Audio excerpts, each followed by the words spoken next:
በስመ አብ ወወልድ ወመንፈስ ቅዱስ አሐዱ አምላክ። በስመ አብ ወወልድ ወመንፈስ ቅዱስ አሐዱ አምላክ። በስመ አብ ወወልድ ወመንፈስ ቅዱስ አሐዱ አምላክ አሜን። በክርስቶስ ስም ክርስቲያን በወልድ ብለን እግዚአብሔር መንፈስ ቅዱስ መንፈሳውያን ተሰሚያው የእግዚአብሔር አምላክ ደቂ ያዲና ቅድስት ድንግል ማርያም የአስራት የበኩራት ስጦታ ተደርጎ ብልፎቴና ፍቅሮስ ከምስክር ብልገልጽና በጎይተና በመድኃኒትና በኢየሱስ ክርስቶስ ፍጹም ሰላምታ አሜን ያኻቱም አሜን አሜን። ለባህሪ ቅዱስ እግዚአብሔር አምላክ እንድበደል ኃጢአት እንዲ ከፋአትና ስፍሐት ከየረ ብቻርነቱ በአምላክነቱ በመሐራይነቱ ኣብዚ ጊዜ ዝለብሳና ስሙ ተባረከ እንተመስገን ይሁን። ሞ እግዚአብሔር አምላክ ከፎቴ እግዚአብሔር አምላክ ከፈቀደ ሎሚ ድማ በዚ ናይ ዩቲዩብ ቻናል ልቃዕ ከምቲ ልሙድ እናመሓላልፎ ናይ ቅዱስ ቤተክርስቲያንና አስተምሮ እግዚአብሔር አምላክ እንዲፈቀደ እንማር ምክሪና ቅዱስ ካፍቲ ናይ ዓብይ ጾም ጅማሮ ያው ህዝብ በጽሕና ይለለና እቲ መበል ሾምናይ ሰሙን ናይ ወሳና ክብረ በዓል ወዜማ ኮይና አብዕለት ኮይና እናኽብሮ ዕለትዩ እግዚአብሔር አምላክ እንኳን ህዝብ ሰላም አብጽሐኩም አብጽሐና ሞናይ ድማ አንቲ ትምህርትና ኣብ ቅዱስ ማቴዎስ ወንጌል ምዕራፍ 21 ለሎ ታሪክ በተወሳኸውን ኣብ ቅዱስ ማርቆስ ወንጌል ምዕራፍ 11 በተወሳኸ ድማ ኣብ ቅዱስ ዮሐንስ ወንጌል ምዕራፍ 12 ቃውሰይ 14 ስለ በዓል ሆሳዕና ተጻሒፎም ለለው ኣብ ናይ ቅዱስ ወንጌል ክፍሊ ለኣቶም ቅዱስ ቤተክርስቲያንና ስለ በዓል ሆሳዕና ታይ ተምህርና ልብል ኣስተምሮ ለመርኣይ ምክሪና ማለት እዩ። ስለዚ ኣብ ቅዱስ ማቴዎስ ወንጌል ምዕራፍ 21 ቃውሰይ 1 እንጀምር ተለና ጎይታና መድኃኒትና ኢየሱስ ክርስቶስ ላብ ደብረ ዘይት ቤተ ፋጌ ላብ ዝተባሃለ ከባቢ ሃምለቃረበ ብምንጋሪ ልጅምር ማለት እዩ። ስለዚ እቲ ቤተ ፋጌ ኢልና ንፅውዖ ዘለና ናይ ደብረ ዘይት ቀረባ እትግነያ። ስለዚ ካብ ደብረ ዘይት ላብ ቤተ ፋጌ ካብ ቤተ ፋጌ ቅርታ ላብ ኢየሩሳሌም ለሎ ርሕቀት ላፍቲ ቤተ መቅደስ ናይ ኢየሩሳሌም ለሎ ርሕቀት ንርኢ ከለና ግን 16 ምዕራፍ ማለት እዩ። ኣብዚ ቦታ እዚ ኮይኑ ጎይታና መድኃኒትና ኢየሱስ ክርስቶስ ኣብ ቤተ ፋጌ ኮይኑ ደቀ መዛሙርቱ ላብ ቅድሚኦም ለላ መንደር ሊአኽዎም ይብል። ላብ ቅድሚኦም ለላ መንደር ሊአኹም ኣብቲ ቅድሚኹም ለላ መንደር ኸይድኹም ኣርጊ ምስ ዕጓላ ኣድግት ምስለ ዕጓላ ይብል ግእዙ ኣርጊ ምስ ዕጓላ ተኣሲራ ትረኽብኹም ኸይድኹም ድማ ፈቲሕኹም ኣምፁለይ። ኣብዚ ግዜ እዚ ንምንታይ ትፈትሕዎም ላበይ ትወስድዎም ኢሎም ኣብ ጠየኹም ግዜ ግን በዓል ዋናኦም እግዚኦም ይፈቅዶም በዓል ዋናኦም ይደልዮም ለይኹም ተናገሩ ኢሉ ጎይታና መድኃኒትና ኢየሱስ ክርስቶስ ካብ ደቀ መዛሙርቱ ልኽልተ ለኣኸ። ድሕርዚ እቲኦም ደቀ መዛሙርቱ ድማ ጎይታና መድኃኒትና ኢየሱስ ክርስቶስ ሃም ተናገሩ ላፍቲኣ ልወሎም ቦታ እቲ ቃል ኣኽቢሮም እቲ ትእዛዝ ፈጺሞም ኸይዶም እቲ ተናገሩ ቃል ድማ ዝሓልፍ ኣይነበረሙ ወይ ድማ ዝተሓወሰ ስሕተት ወይ ግምታዊ ንግር ስለዘይ ነበረ እቲኣ ዓባይ ኣርጊ ምስ ዕጓላ ተኣሲራ ረኺቦም ማለት እዩ። ኣብዚ ግዜ እቲኦም ክልተ ደቀ መዛሙርቲ እቲኣ ኣርጊ ፈቲሖም ምስ ዕጓላ ፈቲሖም ከምፁ ክብል ከለው ኣብ ቅዱስ ማርቆስ ወንጌል ሃም ተጻሓፈ ንምንታይ ኢኹም ትወስድዎም ንምንታይ ኢኹም ትፈትሕዎም እዚኦም ኣእዱግ ኢሎም ጠይቖሞም ነይሮም። ኣብዚ ግዜ እቲኦም ሐዋርያት ለሃዎ መልሲ ነይሩ እግዚኦም ይፈቅዶም ኢሎም ጎይቶኦም ይደልዮም ኣሎ ኢሎም ተናገሮም። እዚኣ ቃል እዚኣ ጎይታና መድኃኒትና ኢየሱስ ክርስቶስ ክጥይኹም ከለው ኣይትፍትሕዎም ኢሎም ክኸልክልኩም ከለው ጎይቶኦም ይደልዮም ኣሎ ኢልኩም ተናገርዎም ኢሉ ቀዲሙ ተናገርዎም ስለነበረ እቲኦም ሐዋርያት እውን እዚኦም ነይሮም ማለት እዩ። ኣብቲ ግዜ እዚ ብል ተናገሩ ዝኻልከሎም ሰብኣይ ነበረ። ድሕረኡ ላብ ጎይታና ላብ መድኃኒትና ላብ ኢየሱስ ክርስቶስ እቲ ኣርጊ ምስ ዕጓላ ሒዞም ኣቃሪቦም እዮም ማለት እዩ። ሒዞም ኣመፅኦም ኣብዚ ላፍቲ ዝቐፅል ታሪክ ቀድሚ ምሕላፍና ኣብዚ እንሪኦ ዓብይ ሚስጥር እኒአና። እቲ ዓብይ ሚስጥር እንታይ እቲ ኣርጊ ምስ ዕጓላ ፈቲሕኩም ኣምፅእ ኢሉ ጎይታና መድኃኒትና ኢየሱስ ክርስቶስ ካብቶም ሐዋርያት ክልተ ኢልኹ ንምንታይ ክልተ ካብኣቶም ኢልኹም ኣብቲ ግዜ እቲ ጎይታና መድኃኒትና ኢየሱስ ክርስቶስ ብዙሓት ህዝብታት ዝኽተሉ ዝነበረ ግዜ ብዙሓት ሰባት ናቱ ኣስተምህሮ ክርእዩ ናቱ ኣነጋግራ ኣደኒቖም ናቱ ተኣምራት ክርእዩ ብዙሓት ሰባት ይመፁ ነይሮም። ግን ካብኣቶም መሪፁ ካብቶም ሐዋርያት ብቻ ክልተ መሪፁ ኸይድኹም ኣብ ቅድሚኹም ካብ ለላ መንደር እቲ ኣርጊ ምስ ዕጓላ ተኣሲራ ትረኽብኹም እሞ ፈቲሕኩም ኣምፅዋ ኢሉ ምንጋሩ ስለምንታይ እዩ ትልና ኣብዚ ለሐዋርያት መልኣኹ ስልጣነ ክህነት ልምስራሑ ሓደ ሚስጥሪ ማለት እዩ። ካብ መጽሓፍ ቅዱስ ለሐዋርያት ኣቦታትና ናይ ምእሳሪ ናይ ምፍታሒ ስልጣን ብሙሉእነት ሃምልዎም ብሙሉእነት ሃምልዎም። ኣብኡ ድማ ብተወሳኺ ወዲ ሰብ ካብ ማእሰሪ ሓጢኣት ልፍትሐሉ ካብ ማእሰሪ ሓጢኣት ልፍትሐሉ ማለት ብናይ ኣዳም በደል ልመፀ ተገዲዱ ለግንዩ ነበረ ናይ ኣዳማዊ ቅፅዓት ኣዳም ዝሰርሖ ሓጢኣት ደቂ ኣዳም ኩላቶም ተቐጻዕቲ ስለ ዝነበሩ ከዚ ግን እሶም ደቂ ኣዳምሲ እቲ ዝፍትሕሉ ግዜ በፅሐ እቲአን ኣድግ ያው ብሰብ መሲልና እዚአና ንምሃር ማለት እዩ ኣብዚ ድማ ክንሪኢ ከለና እቶም ሐዋርያት ከይዱ ናይ ጎይታኦም ቃል ፈፂሞም ድቲያ ኣድጊ ምስ ኣጓላ ፈቲሖም ኣምፂኦም እዮም ማለት እዩ ስለዚ ኣብዚ ካህናት ኣቦታትና እልመን እዮም ኢልና ኩላትና ህዝቢ ክርስቲያን ንሕስበ ዝግበአና እንርድኦ ዝግበአና ነገር እዩ ለካህንትና ዘመንና ይኾን እያ ለካህንትና ንሪኣ ይኾን ኣሕና ኣብ ዓለሙ ኣሕና ኣብ ዘመኑ ጻዕዳ ዝተኸደነ ወይ ናይ መንግስቲ በዓል ስልጣን ክኮን ብጣዕሚ ኣብ ምኽባር ብጣዕሚ ሎ ድማ ዓብዪ ዝኾነ ቦታ ማህበና ንርኢ ኣብ ካህናት ኣቦታት ኩላትና አንደበትና ኣውፂና ለኣቶም ክንትችት ለኣቶም ለይኾን ቃል ክንናገር ለኣቶም ተናገርና ድማ በኣቶም ኣብ እግሮም ከፊልና ትምህርቲ ምምሃር ኢልና ድማ ብንስሓ ምምላስ ላጸላእና ያው ካብኣቶም ድማ ላርሓቅና ንኸደሉ ዘለና ዘመን ስለዝኾነ ስልጣነ ክህነት ካብ ኢየሱስ ክርስቶስ ለካህናት ልተዋ ኢየሱስ ክርስቶስ ናይ ካህናት ካለቃ ናይ ካህናት ዋና ርእሲ ምዃኑ ልብ ንብል ዝግበአና ማለት እዩ ሙላፍቲ ታሪክ ክንምለስ ከለና ጎይታና መድሓኒትና ኢየሱስ ክርስቶስ ነቶም ደቀ መዛሙርቲ ልወደም ፈፂሞም እቲ ኣድጊ ምስ ኣጓላ ሒዞማ መፂኦም ኢለና ቅዱስ ማቴዎስ ወንጌል ናይ ጎይታና መድሓኒትና ኢየሱስ ክርስቶስ ኣብ ዕለተ ሆሳዕና ቅዱስ ማቴዎስ ወንጌል ኣብ ብሃምዚ መልክዕ ይቐምጠልና ናይ ቅዱስ ማቴዎስ በረከት ምስ ኩላትና ይሕደር ኣብዚ ግዜ እዚ እቲ ኣድጊ ምስ ኣጓላ ምስ ኣምፅኡሉ ግን ካብ ቤተ ፋጌ ናይ እቲ ኣብ ኢየሩሳሌም ዘሎ ማእኸል እቲ ላብ ቤተ መቅደስ ንምብፃሕ ብቴን ኣድጊ ጉዕዞ ጀሚሩ ማለት እዩ ከዚ ካብ ቤተ ፋጌ ላብ ቤተ መቅደስ ድንይሆ ንውሓት 16 ምዕራፍ እዩ ጎይታና መድሓኒትና ኢየሱስ ክርስቶስ ብመጀመርታ ኣብቲ ዓባይ ኣድጊ ኣብ ቤተ መቅደስ ክበፅሕ ከሎ ድማ 3 ግዜ ብቲ ኣጓል ተፃዒኑ ሓሊፉ እዩ ማለት እዩ ሃመይ እዚ ክንብል ከለና 16 ምዕራፍ ኢልና ኒና እቲ 14 ምዕራፉ ብእግሪ እዩ ኸይዱ ማለት እዩ ድሓር እቲ ክልተ ምዕራፉ እዚ ኣቸጋሪ ዝኾነ መንገዲ ክልተ ምዕራፍ ድማ ያው ኣፂሉ ብታ ዓባይ ኣድጊ ተሳፊሩ ኸይዱ ማለት እዩ ንምንታይ ብታ ህፃን ኣይተሳፈረ ክንብል ከለና ጎይታና መድሓኒትና ኢየሱስ ክርስቶስ ለይትኽእሎ ፀውራ ለይትኽእሎ ልዕሊ ዓቕማ ዝኾነ ነገር ኣይፈረደላይ ኳዳስ እሱ ልምዲ ዘለዎ ኣብታ ኣቸጋሪ መንገዲ እቲ ልምዲ ዘይብላ ኣጓል ግን ኣብ ዙርያ ቤተ መቅደስ ተጠቒሙላይ ማለት እዩ ስለዚ ጎይታና መድሓኒትና ኢየሱስ ክርስቶስ 14 ምዕራፉ ብእግሩ ክኸድ ከሎ ስለምንታይ እዩ እንታይ ከምረና ደሊ ብዝኸ ክንብል ከለና 14 ምዕራፉ ምሳሌታት እኒአዎ እቲ 10 ናይ 10 ሕግታት ምሳሌ ስለዚ ኣሕና ደቂ ሰባት ልዕረፍቲ እዞም ሕግታት ኣምድሃውና ንሕስብ ይግበአና ማለት እዩ ብተወሳኺ ድማ እግዚአብሔር ኣምላክ ብምሕረት ልቅዱሳኑ ካብ ብሉይ ኪዳን እስካብ ክርስቶስ መፀሉ ኢሉ ድማ እስካብ ሕልፈት ዓለም ሃምለ ይፍለዮም እውን መረዳእታ እዩ ስለዚ እቲ 4 ምዕራፍ ናይ 4ኦም ዓበይቲ ኪዳናት ንሕስቦም ኒና ስለዚ ናይ እዚኦም ዓበይቲ 4 ኪዳናት መሐሰቢ መዘከርታ እዩ ማለት እዚኦም ኪዳናት እዚኣቶም ውልመን እዮም እንተኢልና እቲ ሓደ ኪዳን ኖህ እዩ ብምቕፃል ድማ ሊኖህ ዝሃቦ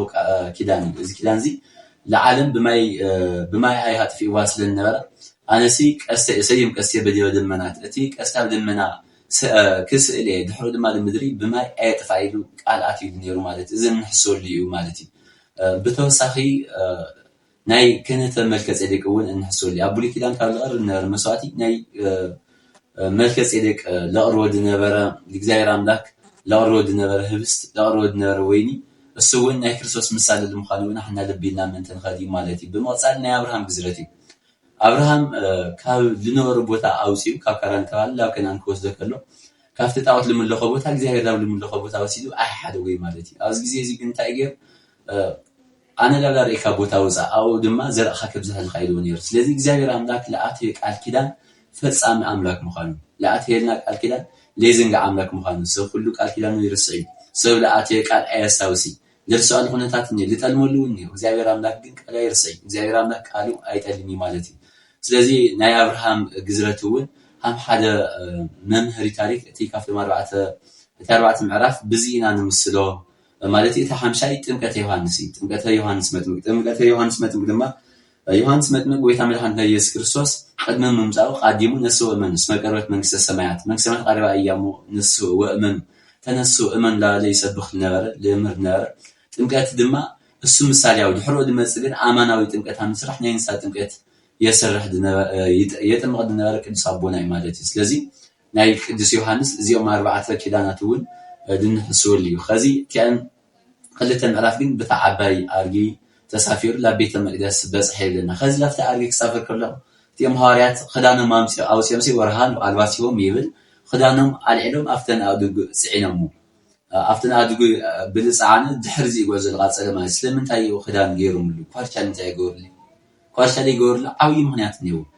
كوارشا نوح من قد يكون قاعد كله يا بنيك تماسل سلك كوارشا نوح تلقى دبل فلتة علوي الخالد من قال نيش مس أجمع كون خلي جن أوجد أركاب الجنيو ناي حفرة سقف فلتة تيغنا كوارشا كفي الخالد نوح من قد كده قاعد كله قرقاري مالت كور كحي ليه مولي مشت ليه وكأي مالتي تشارك جن خدان جنافت عارجي مقارم مشيتي أصلي قويت أنا مثلا يسكرس بس كاميرنا اللي دما مشيتي الخوانات حق صراحة كلهم كبلي زي حق زيادة ما حق وانجيليا مالتي حق وانجيليا حق وانجيل مالت اللي بدل محرت لجنيلا اللي بدل النسال وهاب الله كاوي إنه دما كموت سجا كموت نفسي سر اللي دحنا الله زي الخوان دما بناي كريستوس سجا نادم تقبله زل على ما هو ترسل والسلا زي حق زي أسي وهاو حكم كلنا هاو حكم كلنا تي خدان نازي مثالي غيرنا هنا موچيت حقي تموچينا ان نبر الله حقي حق وانجيل حمد هبنا ويتانا مدحانيتنا يسوع كريستوس اذكر الناس الدليل مالتي ده حرز جن لا يرساليم مس بصحه لا يرساليم بتا انقساقسه بزحات اب يرساليم بتا اقوال تسافير ياچي مالتي بتا اقوال ارغي تيا ولاد أرجي خوينا أبيد ولد أقول تباهيلا تسوى بالبكاول كفلا لمسوى كل يخلي سلزي بقى تسافر لبيت المقدس سلسة جزء زيرو آتيم أو بيت المقدس كبس حكله وسأنا باريان بروك زي مس باسم إكزافير لاول بغلميتي بدهريتي بغلميت سانات بدهريت شما قلتات بقراي بمزجاي بزح حزرتات عجوم يخد نيرو مالتي أبزي أتيوم حزرتات بغلميت للو بدهريت ون للو زنباغا ينصف نيرم خدانم ون ينصف نيرم زنباغا ينصف نيرم خدانم ون ينصف نيرم ويتانا مدحنا يسوع كريستوس لا يرساليم كمص كله لا بيت المقدس بارغي بتاع اغوالي تيمته زكرياس لك حملنا غرنا تيمته زكرياس معرفش انت قصرش انت بارغ انه صيون دس يبلغي لغوال صيون سي حمزه وقتي يوهر فن نغسخي أتي محار لخونا نجوس خي تناي بحر أملاك لخونا نجوس يل ناي بحر أملاك اللي ولتقوم نيو ناي بحر أملاك نجوس كريستوس لا خسي كمسي محاري لخونا يقربها لخونا شرنت لبس أملاك لا كمسي لخم ولا تسيون نجروا تباين تني تنجر نيري ولا تلتوها إسرائيل يعني تسيون مشوالة يرساليم عندهم ولا تلتوها إسرائيل يعني تسيون تهال دم حقيا لازم زيتني زيك نجر لا يرساليم كأتي كله أتي أول تقبله هزبين وسأنا باريان بروك زي مسدس نجزابير لاولي قبول ونير وسأنا مالت خزيتي مالتي لمنتي وسأنا يونير وسأنا إلهم قاتلهم دم باريان يونير وسأنا ليبل نجر كنري كلنا وسأنا مالت أبيتو خزدحن أبيتو خز محارنا أبيتو خزي كربلنا ليبل هوش إنا حكابل ناي إبراهيست قال لمسألة ترجم للو ترجم دم خزي أدحن خز محرتها هاب خزي كربل ليبل ترجم للو إمالتي زي أريام كبار كلمة بروك زي مسدس نجزابير توهيل تنجر لنا دحنا تخاك أريام يخون لنا أريام دنا إخا مدحانيت أريام دنا إخا مدحانيت مسأب بس منفس كدوس كله لخون خا خزله بفولي عم مسأب بسجا كاب كنت دينجل مريم كتولت كده كأبنا كمنفس كدوس ليه تفعلها بهلونا مسأب بس منفس كدوس أري لخون خا محاري يقرب هالأملاك خزي الحننا محرت أو أريام يخون محرت أو أدمي إكزابير يخون لاول أتم هزتات يناغور نيرو مالتي بروك زي مسا بس إكزابير وانتوايلي بس إكزابير كباركلو كإكزابير تداعيخو إكزابير أب مسكيرلو لمسا ود إكزابير لخون هياو إكزابير مالتي كدس يوحنس كتم وكالو أب بحري إنه منفس كدس بأمثال الرد مسيو أبزوانو أبرؤسو تقمت إيبلنا كهوزي بالمصال دما كابدمنا إنه سماي تخفت السماي خازم خفاتي من أسعي هم معصو هالي وكي خونسي خيورك أو سماي تقلس إكزابير أو زنتو وتولي زعفك رزوات السمرك ولا تسمعوا ويل وانت ناقر لازم التلفوت ودي يسيو لو دما سمعوا ويل تناقر الناس لازم بروك زي مس باسم إكزابير باسم إكزابير بالنسبة كإكزابير تلاها هيهاو إكزابير الخونن مسأب خدمة عالم دنبرة كإكزابير أب دما كإكزابير أب خدمة عالم لتولده بليها بو كإكزابير أب لتولده جن تولدت الكلنا إكزابير أبنا إكزابير منفس كدوس نعد من مكدان ليلة أب مسيل اللي تجناه يسوع كريستوس أسو باسم إكزابير لمس ودي إكزابير هياوي لابر كما بدنا نور هزبتات شرقي اللي نصفهم هسأنا لنا نسوعه زنبابا زنبابا هوسانا تاوهيل يصواي ازون اللانصفو اتهم هزبتات يقبلون يروم مالتي اتهم هزبتات يقبلون يروم بحق اذا ندس اقابلا دي كريستوس لتجبر اقابلا نايدس اقابلا حقي مسغانا لغبو اقابلا كلاتنا كريستوس بهمز منقدينا نقبل لغبا لبنا اتي ان الخونه قدس يوحنس متمقام نغرنا اتي غرغودا الخونه لبنا ناسي استاخيلنا لحاوطه كم خنكرن خنغو لحالة لبونانا ون أدلاديلنا زي ليموتش من قدون سأرينا إجزاير أملاك نقبل يجبا هميلا نحسنا بأريا من لبنا إجزاير أملاك الله مسجنا نقبل يجبا مالتي خازي تيوم زلتات شركة ينصفنيرو زمبابا ينصفنيرو سلم تاي شركة ينصفنيرو أملاكنا السخاسي مسيحانيها يترف الناس السخاسي أتها السخال تقمت خاي أرجو كواس بروختيات سلزي أتها أرجو كواس مريت ترجس إيه بالله السخال تقمت خاي السخال حدر خاي كل خوري سخال اللي خاي اللي خور خاي كل خور سلخنا كلا خاي ترف موت أرجو كواسي اتشاركي اتمريت سي ترجس أي جباي سلزي لتنعقد على جمري سخ أو على مساحة سخاون بروك يا خاص لذي زارج لك كابزل العالم خبري جباي كله إيمانتي زمبابا خاص لمن تاين صفونيرهم كبل كلنا زمبابا لبوزح ترجم نيو جن خد ملافت زمبابا محلاتنا شارك من صافهم سلمن تايكن الكلنا حدث لذي أقدم لنا تناقرنا يا بمقصد لما شاركي كنري كلنا خدان كنري كلنا خدان حفرتنا يشفنا لنا حفرة سنتنا بخداننا نشفنا الساتم نتاي كله السخاسي كباتي عابس عيخا بدل بيكرتا اتشكو عيخا محرتها اللي بزحي حتى بالسار حسب لك أخلو السخا اللي تفرد أملاك يكون خاي كل أس أو يوتو زمن عدمته السخلو زي المرأي تأزمت السار حسبيت مستواسي جبنا أي زوج زابير تأزمت السار حسبيتي زمو سار حيلهم إسرائيلاويان حدا لكريستوس المفتتان بالموضوع الأول موسى لها حقني هنا يلوم بتشكان السياسة بيمن اللغات أطلاق من كريستوس هم زواي بلنا كواتي عوساك كله بحق تفكري حزمات موسى كله أبزق زيزي ممري لهم موسى زمو السار حسن بيمن توقعكم موت يقبائي الحق سريحنا ساقط هاي تبلي لهم كريستوس قد رسول النبي له زي صاحب باصبعته ديفن مدريبل عم مدر دنيني له باصبعته مسحف جمر خمس كبل ما تناقر كريستوس بقدمتني تعسبيت عم أخذنا اتيوم خاصستي اتيوم أدفاتي اتيوم محرد لي فولت زتات يمني حزب تعسبيتي كوقل تعسبيتي كأكل جنب ذهب تأكلهم نيرو كأخذهم سي حتى أهل يسرح قديم يجرعيله قديموسي بإني وعيا بإني قطع بإني قتلنا جن قطعت أخوي كأخذهم حتى أهل يسرح نصل الخنيل دحرو الصام مريت حتى أتم لا صحافة حالوني حاجة حتى أتي الرئيس لنا خلاتهم كاو أن كريستوس جلس يوم يوم مالتي تعسبيتي جن ولا كريستوس تعسبيت ولا حيل كريا كله أتسبيتي لوا اتيوم خاصستي اتيوم قاتلتي اتيوم فرد الغصبات أبينيو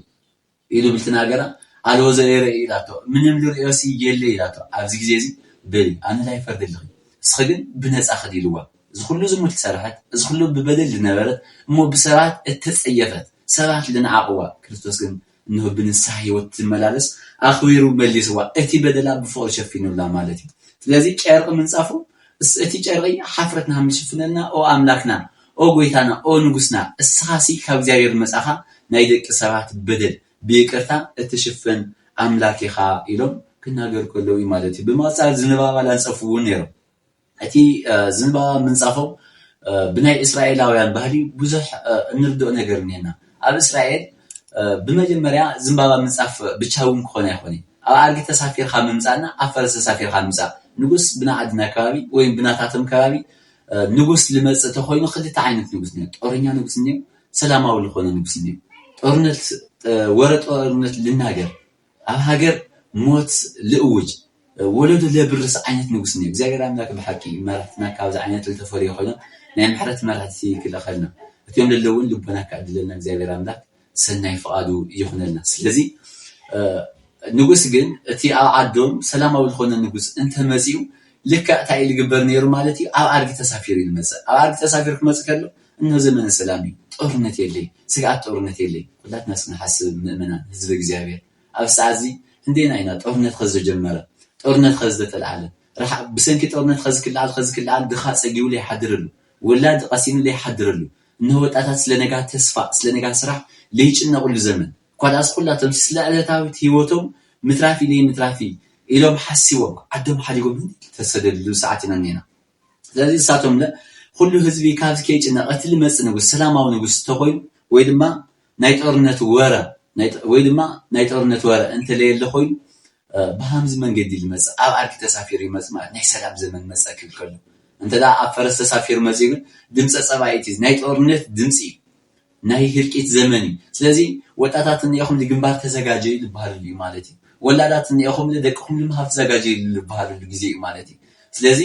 ከዚ ግን ክርስቶስ አንተ ተሳፊሩ መጽ ኣብ ኣርጊ ተሳፊሩ መጽ ክርስቶስ ኣብ ኣርጊ ተሳፊሩ መጽ ኣብ ኣርጊ ተሳፊሩ ምምጻው በሐቂ ክርስቶስ ላብ ዓለም ንመጽሲ ሰላም ንምምጻይ ነይሩ ሰላም ንምምጻይ ነይሩ ደቅ አዳም ሁላቶም ምስ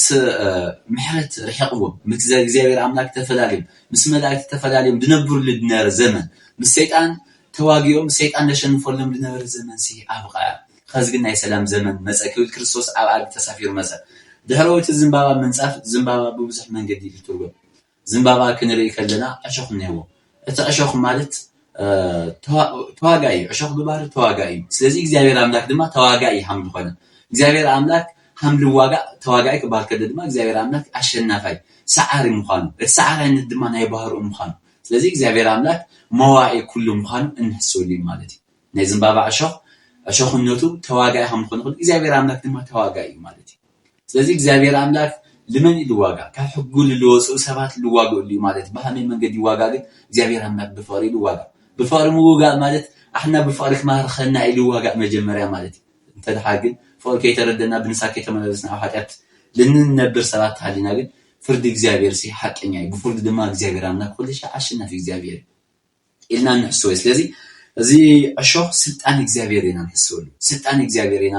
እንርድእሉ ማለት እዩ ካው ብተወሳኺ ዝንባባ ተሪናዩ ላብ ሓወትዩ ዝንባባ ቆስጣም ሲና ሓወተትናዩ ካሓውን ተውሲናዩ ያው ልምልምነቱ ጠፊኡ ልነድድ አይሆኒ ልቃጸል አይሆኒ ማለት እዩ ስለዚ እዛዝ ነው ድማ ታይ ማለት እዩ ስጋይ ናይ መለኮት ተዋህዶ በደንብ ጌርና እንማርሉ ማለት እዩ በደንብ ጌርና እንማርሉ እንሕስወሉ ማለት እዩ ካብ ብተወሳኺ ዘንባባ ናይ ተምሪ ፍረኒው ተምሪ ካትክልት ኩሉ ካብ ብጣዕም ልዑል እዩ በተደላይነቱ ልዓለይ ስለዚ ላብ ኢየሩሳሌም ድመጸ ሆሳዕና በአርያም ተባሂሉ ኣብ ኢየሩሳሌም ከተማ ለምስገን ደለግን ልዑለ ባህሪ ክርስቶስ ንምዃኑ ወይ ልቢልና መንተናስብ ልዑለ ባህሪ ክርስቶስ ሐምል መጸ እስኻሲ ልዑለ ባህሪ ኢኻ ኢልና መንተን ዝክርሳቶም ድማ ልዑለ ባህሪ ኢኻ ኢሎም ከመስግንዎ ከለው ስለዚ ተምሪ ብሃምዝነ ብልዑልነቱ እንተ حسيناي كاتفتي بتعم بالعلمة انت حسيناي كريستوس ما بأملاكنته أملاك أمالكتنا ننسو خال أملاك اللي يخوني ديك ساعات كنا أمالكتي لهم لقمتهم بزحات نجارات اللي يخون سبنا تعتمسي أملاكي السنة تعتم أملاكي زمان من اللي أمالكتي لنا نسوع بنا قدام جزء تعوتات النير بنايدا مجد تعوتات خوينا نحن اللي شكرنا للو نجارات اللو كأجزاير أملاك فولينا جن جزاير أملاك عطر لعل خون هي أملاكي تمام مدري هم أملاك نسجد له هم أملاك نجزء لما يجرات حلفتي እግዚአብሔር አምላክ ግን ያሐልፍ ወዲሰብ ገንዘብ هم أملاك ኮይንዎ ስለ ገንዘብ ለሐውቅ አትል ንርኢል ዘመን እግዚአብሔር አምላክ ግን خዚ ገንዘብ حላፊ ጠፋይ احنا ገንዘብ ሒዝናዮ ንኸለላ خال ዓለም እንሻገር ከለና ለፍርድ እግዚአብሔር እንመጽእ ከለና ገንዘብ ሒዝና ንኸለ ይኾነ ስለዚህ ናይ ገንዘብ ገዛእነት ናይ ገንዘብ ኃይሊ ኣብ ዓለም ይተርፍ እሙል መሐሊፍ ተፊ እግዚአብሔር አምላክ ልዑለ ባህሪ ኢኻ ኩል ከሎ ተምሪ ለውጽ ዘንባባ የንጽፉሉ ኔሮም ማለት እዩ ስለዚ እዚ ላወሩ ጌታና መድኃኒትና ኢየሱስ ክርስቶስ በቲያ ኣብ ኢየሩሳሌም ብልበጽሕ ቤተ መቅደስ ድማ ሰለስተ ግዜ በቲያ ናይ ኣርጊ ዕጓል ተሳፊሩ ዘወረ ለቤተ መቅደስ ድማ ኣተይ ይብለና ቤተ መቅደስ ከኣቲ ከሎ ቤተ መቅደስ በሐቂ ኢየሱስ ክርስቶስ ሃንቲ እተጸበየ ኮይና ይኾን ይለግነ ሃንቲ ልደለ ኮይና ይኾን ይለግነ ሃንቲ ስልናፍቆ ኮይና ይኾን ይለግነ እቲ ቤተ መቅደስ መሸጢ መነገዲ እዮም ገይሮም البيت المقدس ግን ጌታና መድኃኒትና ኢየሱስ ክርስቶስ ሃምት ስለለ ይሁን ተጸበየ ካቲ ከለም መሸጥ መነገድ ገረሙ ጌታና መድኃኒትና ኢየሱስ ክርስቶስ ተማውን ነርሳት ግን ሃምዚ ቢናገሩ ቤቴስ ይሰመ ቤተ ጸሎት ገዛይሲ አዲስ ጸሎት እዩ ናይ ጸሎት መገልገሊ መሸጢ መነገድ ግን አይሆን ይልዎ ማለት ደህሮ ድማ ተማውድ ንጉድ ነውር እቲ ዝሰርሑ ዝነበሩ በርኩሉ ወገፍታ ማዳትዮም ደው መወደጣን ይብል ናይቶም ነጋዶ ድነበረ እቲ መሳፋም ሁሉ ገለዋዊጡ أوصيهم يبي دحرزي قويتنا ملحدنا يسوع كريستوس أبيت المقدس كله دماء عوراتن حنكاساتن قويتنا ملحدنا يسوع كريستوس مسيح لا أتم دماء عالحلم أبيت المقدس أولوس الجزء تكيه هزبي أزنجر زي يرئينا برا قاتلهم دما مستيوم هزبتات لبيت المقدس الموصو ህፃውንቲ ቆልዕት እውን ዝሓዙ ስለዝነበሩ ህፃውንቲ ካብ መንፈቅ 6 ወርሒ ዝገበሩ ዓመት ዝገበሩ ብጣዕሚ ህፃውንቲ ዝኾኑ ቆልዕት እውን ምሳታቶም እውን መፅኦም ነይሮም ልዕሊ እውን ዝኾኑ ህፃውንቲ ሒዞም መፅኦም ነይሮም ብክርስቶስ ክሪእዎ ከለዉ እቲ ዝማሬ ኸዚ እውን ቃፂሎም እዮም ማለት እዩ ሆሳዕና በአርያም ላወሉ የመስግኑ ነይሮም ከዚ ኣብ ቤተ መቅደስ መሸጢ መሸቀጢ ዝገብሩ ዝነበሩ ልመን እዮም ቤተ መቅደስ ዝተባሃለ ብሸዓቱ ግዜ ዝነበሩ ካህናት እዮም ሓደ ሰብ ኣብ ቤተ መቅደስ መስዋዕቲ ተፈላለዩ ናይ እንስሳት ናይ ደም መስዋዕቲ የቕርቡ ነይሮም ደጊያ ሒዙ ክመፅእ ተኾይኑ ወይም ለፍሪዳ ተፍን ባራይ ሒዙ ካብ ርሑቕ ቦታ ክመፅእ ተኾይንሲ ሰውነቱ ቃጢን ኢልዎ ብግፍዒ እዚ ዳ እግዚኣብሔር ኣምላክ እታ በጊዕ ንውረ ወይም ድማ ዝጎስቆለ በጊዕ እግዚኣብሔር ኣይግባእ ኢሎም ሞታ ታይዳ ክገብር ኩሎም ከሎ ሰብ ኣይ እዚ ዝተበላሸየ በጊዕ እግዚኣብሔር መስዋዕቲ ካብ ተቕርብ ክልተ ቃጠንቲ ጌርካ ላዋሕና ሃበና ኣንሕና ድማ ሓደ ለሓጠረ ንበካይና ኢሎም እቲ ቦታ እሱ ብሃምዚ ዓይነት መነገዲ እዮም ዝገብሩ ነይሮም ወርቂ ሒዞም ይመፁ ነይሮም ህዝብታት እግዚኣብሔር ኣምላክ መስዋዕቲ ኢሎም መስዋዕቲ ከቕርብዎ ማለት እዩ ከዚ ፃዕዳ ወርቂ ቀይሕ ወርቂ ሒዞም ኣብ ዝመፅሉ ግዜ ፃዕዳ ወርቂ ሒዙ ዝመፀ ሰብ እግዚኣብሔር ዳ ቀይሕ ወርቂ ዝፈቲ ስኻ ፃዕዳ ምፅኻ ይብልዎ ኣይ ስለለይብለይ ክልተ ፃዕዳ ወርቂ ኣምፅእ ሓደ ቀይሕ ወርቂ ንበካ ኢሎም ዓዲ እግዚኣብሔር ዓዲ ፀሎት ክኾን እንዳተገበረ ናይ ምሕረት ቦታ ክኾን እንዳተገበረ ናይ ንግዲ ቦታ ስለዝገብሩ ዓዲ ፀሎት ይበሃል ኢሉ ተናጊርዎም ማለት እዩ ለኣቶም ተናገረሉ ቃል ብሓቂ ለሕና ህይወትና ንጥያቆ ይግባእ ቤተ መቅደስ ዝተባሃለ ሰውነትና እዩ ኣብዚ ሰውነትና እግዚኣብሔር ኣምላክ ካብ ጥንተ ተፈጥሮና ክንሕስብ ከለና ስሙ ቀዲስና ስሙ ሃልዕልና ስሙ መስጊና ናይ ክብሪ ወርስቲ ምእንቲ ክንኾን ገዛና ሰውነትና ቤተ መቅደስ ዝተባሃለ እግዚኣብሔር ኣምላክ ባርያ ብምሳሌ ዝፈጠረ ሰውነትና ግን እንታይ ይጥቀም ለና ይኹን ክርስቶስ ኣብ መፅእ ሰዓት ገዛይስ ዓዲ ፀሎት ድዩ ክብለና ወይስ ዓዲ ፀሎት ጌርኩም ኢሉ ከመስግነና ወይስ ልክዕ ሓምቲኦም ዝወቀሶም ሰባት ክወቅሰና ስለዚ እዚ ኢሉ ለኣቶም ኣውፂዎም ኢለና ድሕሮ ኣብቲ ቤተ መቅደስ ግን ቤተ መቅደስ ዓዲ ፀሎት እዩ ምሕረት ልባዊ እዚ ድማ ከረድአና ኩላትና ዓዲ እግዚኣብሔር ከይድና ምሕረት ከምነግኒ ንምርዳእ ዕውራት ሓንካሳት ክመፅእ ከሎ ኣብቲ ቤተ መቅደስ ድሕነት ሃበ ከዚ ኩላትና ቤተ መቅደስ ዓዲ እግዚኣብሔር ተባሃለ ቦታ ከይድና ለይኮን ስራሕ ተሰርሐና እቲ ቤተ መቅደስ ናይ ረክሲ ናይ እግዚኣብሔር ኣምላክ ዝተፈለየ ቦታ ስለዝኾነ ኣንሕና ግን ስራሕና ኢና ንረክስ ማለት እዩ እግዚኣብሔር ኣምላክ ዘይፈትዮ ነገር ኣብ ኣሕና ይክፍፀም ማለት እዩ ስለዚ እቲኦም ህፃናት ሆሳዕና በአርያም ኩሉ ከለዉ እቶም ኣብኡ ዝነበሩ እቲ ጥቕሞም ዝተነኽኦም ኣብቲ ቤተ መቅደስ መነገዲ ዝገበሩ ሰባት እቲኦም መፃምንቲ ዝሰምዖም ዘለካ ፀጥ ኣቢሎም ኢሎም ይናገርዎ ነይሮም ኣይ እዚኦም መፃምንቲ ዳ ተፀጥ ኣቢልኩም እውን ናይ ካብ ደብረ ዘይት ኣእማን መፅኦም ከመስግኑ እዮም ኢሉ ተናጊርዎም እዚ ድማ ከይኾነ ኣይተረፈይ ካብ ደብረ ዘይት ኣእማን ተነቂሎም ሆሳዕና በአርያም ላወሉ ለክርስቶስ ጎይታና መድሓኒትና ኢየሱስ ክርስቶስ ኣመስጊኖም እዮም ማለት እዩ ስለዚ ጎይታና መድሓኒትና ኢየሱስ ክርስቶስ ኣብ ቤተ መቅደስ ለቆጥዕዎ ሰባት ከም ዝነበሩ እዚኦም ዕውራት ዝነበሩ ሓንካሳት ዝነበሩ ኩላቶም ግን ኣምሃርዎ ይብል ብሓቂ ኣሕዚኖምዎ እዩ ስለዚ ናይ ምሕረት ኣምላክ ናይ ይቅርታ ኣምላክ ይቅር በሃሊ ዝኾነ በደልና ኩሉ ክኢል እስካብ ለማዓንቲ ብንስሓ ዝፅበየና ኩላትና ደቂ ክርስቶስ ናይ ክርስቶስ ብስሙ ተጠሚቕና ብስሙ ኣሚና ብስሙ ተጠሚቕና እንነብር ክርስቶሳውያን ኩላትና እውን ዓዲ እግዚኣብሔር ቤተ መቅደስ ምዃኑ ልቢ ኢልና ንሕስብ ይግባእ ብሓቂ ኣብ ዕለተ ሆሳዕና እቲ በዓል ክነኽብር ከለና ጎይታና መድሓኒትና ኢየሱስ ክርስቶስ ካብ ምስ እግዚኣብሔር ኣብ ምስ እግዚኣብሔር መንፈስ ቅዱስ ዝነበረ ንምንባር ዘመን ይቁፀር ድንግል ዘለዓለም ዝነብር ኣልፋና ኦሜጋ ኣልፋና ተባሂሉ ዝተነገረሉ ያው ናይ ባህር ኣምላክ ምዃኑ እውን ንሕሰበሉ ይግባእ ስለዚ ሃምቲኦም ናይ ቤተልሔም ሃምቲኦም ህፃናት ኣብ ኢየሩሳሌም ዘለው ሆሳዕና በአርያም ኢልና ህፃናት ኮይንና ብትሕትና ህፃናት ኮይንና ክርስቶስ ንምስጋን ተዓደልና ንኾን ይግባእ ማለት እዩ الله عيلو لمهرنا الله عيل لجمرنا أجميرو لا فسمنا يا أبوتنا عمنا كور إغزابير عمنا خنا سمو يخبر المسجد سواء لإغزابير ولا ولادي تدنجل ولا مسكو كور يسنحنا